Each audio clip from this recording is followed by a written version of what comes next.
और यह सबसे लास्ट वर्ग है पी वाला का, वर्ग 18 के तत्व, जिसे हम अक्रिय गैस भी कहते हैं, शून्य वर्ग का तत्व भी कहते हैं। ठीक ना, ये हम देखेंगे क्या, वर्ग 18 के तत्व। चलिए देखिए, वर्ग 18 में कौन कौन आते हैं, helium, neon, argon, krypton, xenon, radon. ये सब हमारे किस ब्लॉक में आते हैं, पी ब्लॉक के वर्ग 18 के तत्व। एक एक करके बारे में हम सबका भी अध्ययन करेंगे। ठीक है, चलिए। तो वर्ग 18 में 6 तत्व, कितने तत्व हैं, 6 तत्व है। Helium, neon, argon, krypton, xenon, radon. Helium की परमाणु संख्या कितना होता है, 2। ठीक है, जो किस में भरा जाता है, बैलून में। चलिए अब देखते हैं वर्ग 18 में 6 तत्व, कितने तत्व हैं, 6 तत्व। ये सभी अक्रिय हैं। ये कौन अवस्था में है, अक्रिय, यानी किसी भी अभिक्रिया में ये सब भाग नहीं लेते, यानी ये मुक्त अवस्था में पाए जाते हैं।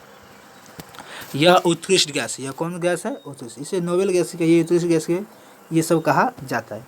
इन सभी तत्वों में आरएन को छोड़कर अन्य सभी वायुमंडल में सूक्ष्म मात्रा में पाए जाते हैं। यानी जो हवा है, हवा में क्या होते हैं, बहुत कम मात्रा में पाए जाते हैं, किनको छोड़कर, आरएन को छोड़कर।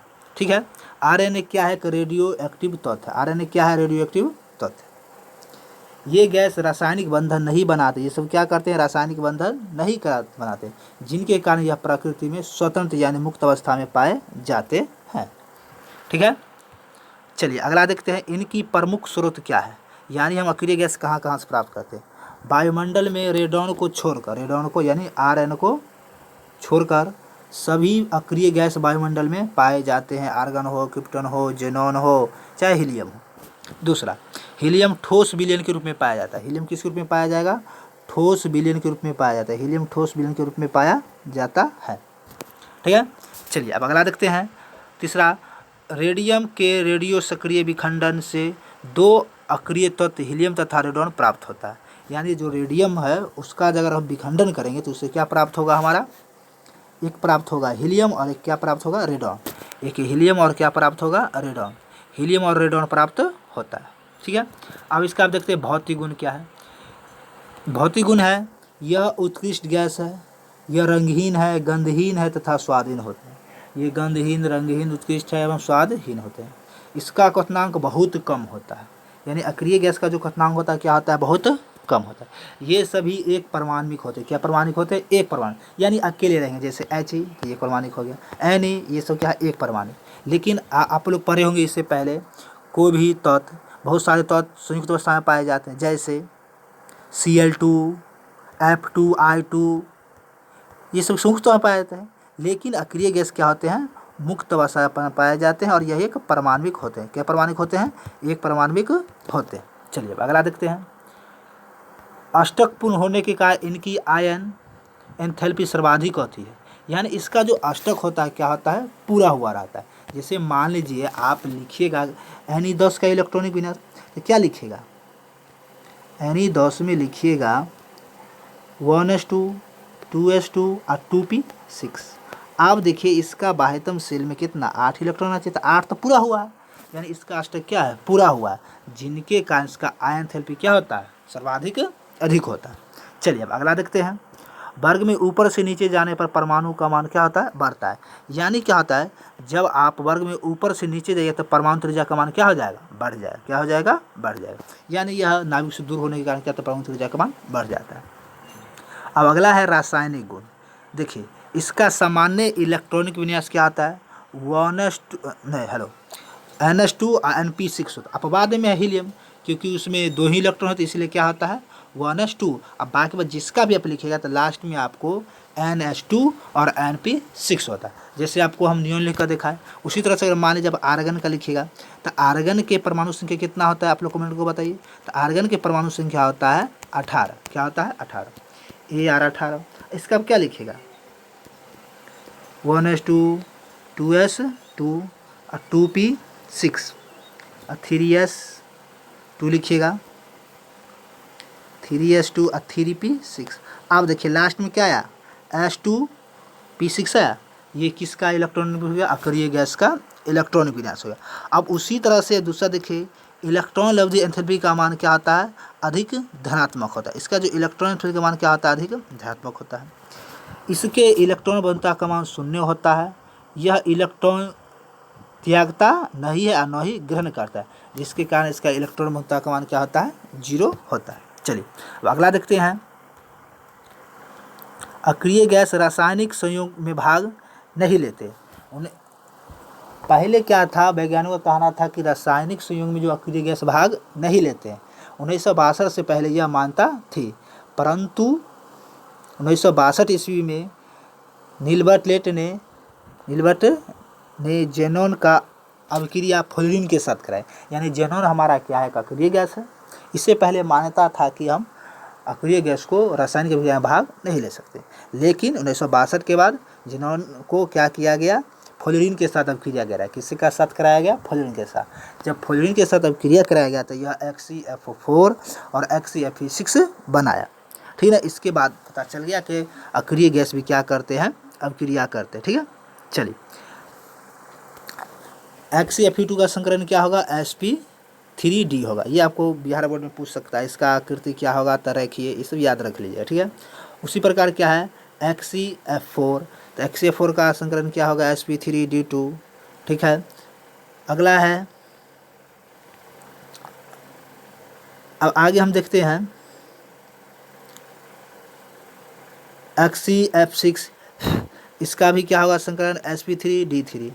ठीक है, लौन पर इलेक्ट्रॉन कैसे निकालता है, इसका संकरण कैसे निकालता है। अब देखिए Xe के बाह्यतम कक्षा में कितने इलेक्ट्रॉन होते हैं, 8, और फ्लोरीन है तो फ्लोरीन की संयोजकता 1 होता है और 1 के परमाणु में 6, तो 8 6 और कितने अणु है, 2, इसीलिए 2 से भाग 7, 7 निकालेगा संकरण, तो लौन पर 1 इलेक्ट्रॉन बच जाएगा और इसका संकरण क्या हो जाएगा, sp3d3।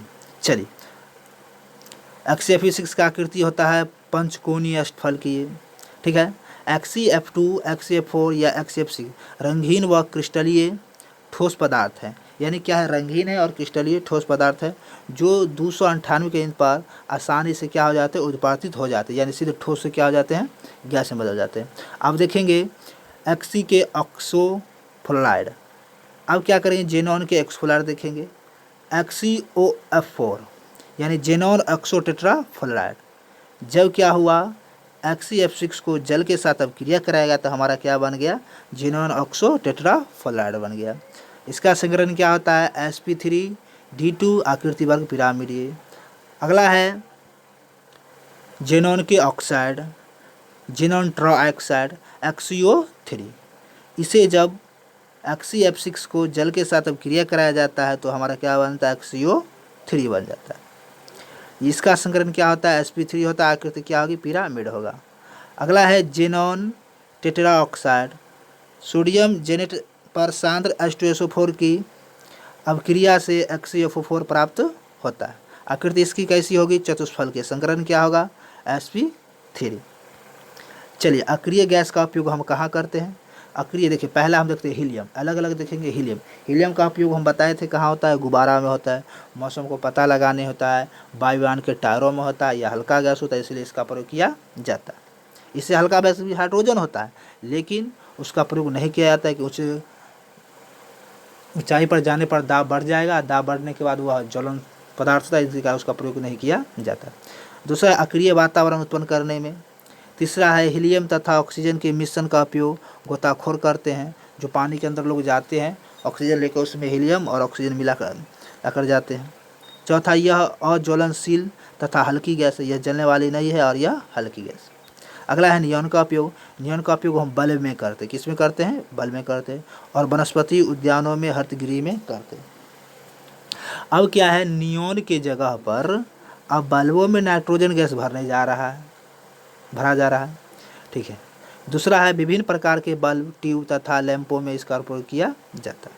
इसका उपयोग हवाई अड्डों पर संकेत रूप में करते हैं, किसका उपयोग, नियॉन का प्रयोग।